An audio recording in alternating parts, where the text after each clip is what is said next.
Καλησπέρα, πάμε να ξεκινήσουμε ένα vlog. Τώρα είναι 12.30 και πάμε στην αγορά. Πριν λίγο ήρθαμε σπίτι και τώρα ψήνουμε.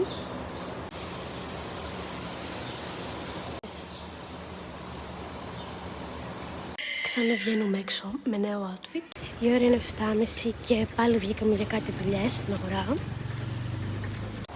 Πάρτε πλάνο, συντριβάνι.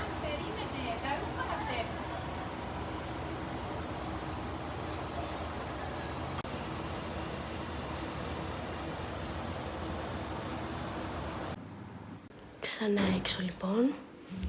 Πάω πλατεία. Πάντα τα μπερδεύω. Πλατεία. Και ήρθε η ώρα για να πάω σπίτι. Αν θέλετε και part 2, like και εγγραφή. Βασικά θα έχει πολύ σύντομα part 2. Καληνύχτα.